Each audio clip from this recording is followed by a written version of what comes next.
Hello and welcome to another Game Nexus gameplay video. Today we're going to be taking our first look at Tekken 8. This was released in January of 2024.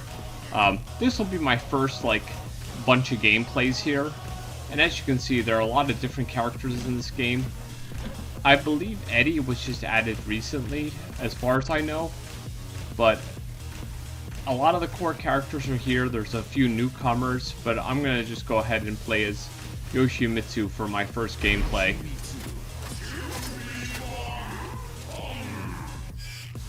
And from what I've played in this game, it's a pretty good game so far. I've not gotten too crazy into it, but the game looks great. What you're going to be seeing now is what you're going to be seeing right now is in 720p, but when I plug the PlayStation 3 into my TV, it actually displays in 4K, and this game looks really good, honestly, in any resolution you're going to display it in. But then again, Tekken has always been a good-looking game, no matter what Tekken game we're talking about. And now, as far as Tekken 8 goes, it was released on January 26th of 2024 on PlayStation 5, Windows, PC, and Xbox Series X/S. And of course, it goes without saying this is the 8th canon release of the series and the 10th overall, if you count the two Tekken Tag entries. And now, just like the previous game, this game runs on Unreal Engine. It doesn't run on, Namco's proprietary anymore. And graphically, just like every Tekken game that came before it, this game is definitely a graphical showcase for your platform.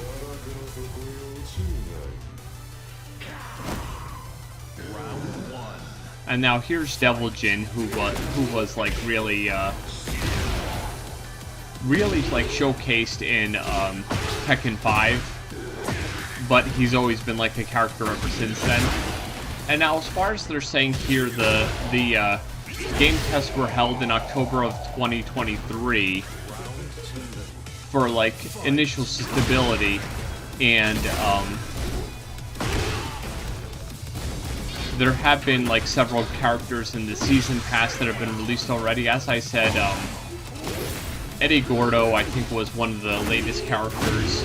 And now it's telling me here that Tekken 8 features crossplay, enabling PlayStation 5, Windows, and Xbox Series S/X users to that crossplay for the first time in the franchise's history.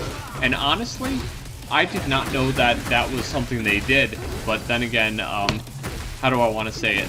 I haven't played a lot of this game, which is why I'm just getting to putting some videos out of this game finally at the end of July, beginning of August here. And now this is that rage art move that I kept on saying that I really didn't like in the previous game, because between you and me, when it comes to any of these super moves, they're fine and great and everything, but I find that for a serious fighting game, they take a lot away from it, because you could be terribly losing. Well, speaking of Eddie, here he is. But you could be seriously losing, and all of a sudden you pull off this move, and especially if the AI or other players abuse it, it just gets kind of annoying. But I remember the first time I saw Eddie Gordo was when I played on a PlayStation 1 demo disc that had a demo of Tekken 3 on it.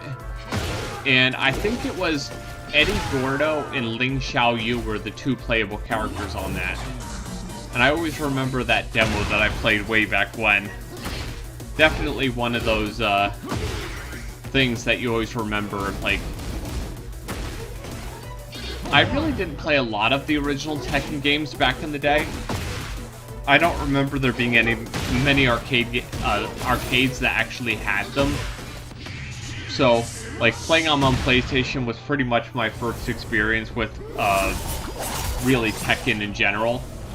But I always remember that on the PlayStation 1 demo disc. I think it was like Interactive Demo Disc number 8 or something like that. I still have it somewhere, and I'm pretty sure I ripped the full ISO of it, and I have it in my, like, digital collection that I can run on an emulator. But, yeah, I always remember playing that, and I was like, wow, this is a pretty cool fighting game.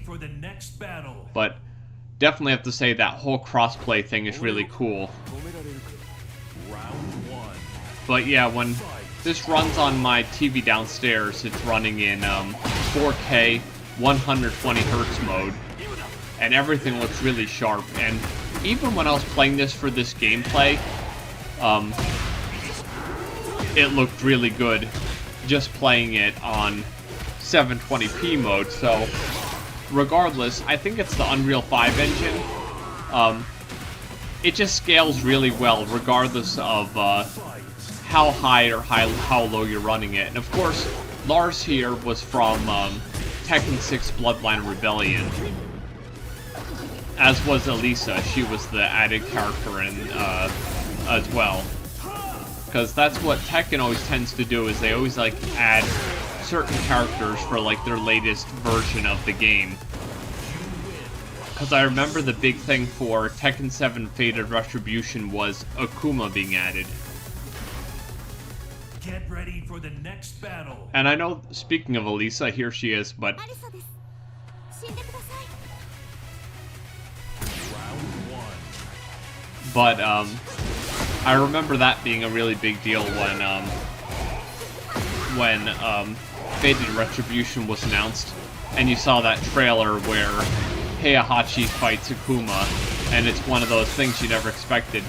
It's kind of to the same extent where Dead or Alive 5 was like on its way to come out, and there was that trailer where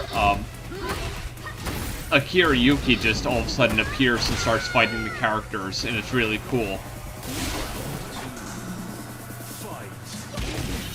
But if you ever liked how great the graphics looked in the Tekken series, then this game is going to pretty much be more of the same. It definitely is a looker for your system.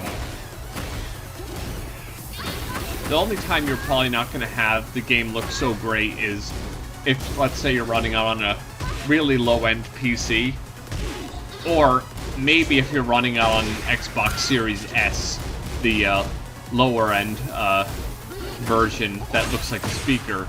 Maybe it won't look as good. But then again, as I said, even running it on my PlayStation 5 in 720, it looks nice. So I couldn't see this game not scaling nicely for anyone's system. But the action is really nice. The only thing, of course, I don't like as far as Yoshimitsu goes here is they still have like the post-Tekken 5 controls for him, so a lot of the moves don't go as good as they could have. And you'll notice some achievements during some of these gameplays because, as I said, I just haven't played a lot of this game, so I haven't done everything that you can do. For the next battle. And of course, here's Ling Xiaoyu. Round 1. And kind of like the previous titles in the game, you'll get these like ghost data battles where it's basically somebody's ghost data from online, and this will be like their version of the character. I would like kind of say it's equivalent to playing the arcade version of Virtua Fighter 5 in some cases, where you'll have the like the user character data that you go up against, or even Tekken Tag Tournament 2 Unlimited, where if you remember there was like there was that version of True Ogre that I kept calling Derp the Magic Dragon because it looked like a dragon but it looked really stupid. So that was like somebody's version of True Ogre that you ended up fighting because the user data on the arcade machine would be saved. So that's kind of what it reminds me of what they're trying to do here with the online user data being used as enemy stuff. But just like all the other Tekken games, this has like a scenario campaign that you can play. And I played it in the demo a little bit. There was like an arcade quest where you're like a kid who's playing Tekken in the arcades against different characters, and you're like using little avatar guys. And of course, this is another one of those like really extreme changes of one of the characters for the arcade mode here. And that's one thing I definitely have to say. I know I'll probably say it in the other two videos as well if you watch those, but I'll probably have more videos than the 3 that I've made right now. But I like it that they expanded the arcade battle and there are more fights. Because in Tekken 7, when you played that on PlayStation 4, there were only like, I think it was 4 or 5 fights until you got to the ending boss. Whereas this, you have a lot more characters that you fight, and it feels a lot more like that traditional arcade ladder that you would play when you would like go up to an arcade machine. There was no other like person to play with, and then you can just play like 7, 8, 9, 10 fights. You didn't have like, say, only 4 or 5, which felt kind of lame. Round 1. Fight. And now here's your ending boss, Devil Kazuya. And I definitely like this stage. It's really cool with a lot of like crazy effects in the background. It reminds me a lot of the stage in Tekken 7 for Kazumi. And that's one thing like this series has always done well. Good visuals and good music to go along with it, because it's like this crazy stage like falling apart behind you, and it's got this like rockin' soundtrack going along with it. So everything just feels all tied together, and it doesn't feel like you're playing a fighting game and all of a sudden like there's easy listening music playing in the background. But the one thing I was surprised, it's probably that the game's default difficulty is too easy, is I didn't find it too hard to get through like these arcade brackets. I might have lost once or twice in some of the other ones, but it's not too bad at all. Definitely an absolute fun fighting game to play if you have a PlayStation 5, an Xbox Series console, or a decent gaming PC. But yeah, this has been another Game Nexus gameplay video, playing some Tekken 8 with Yoshimitsu here, and stay tuned for my other Tekken videos when those are online. Bye.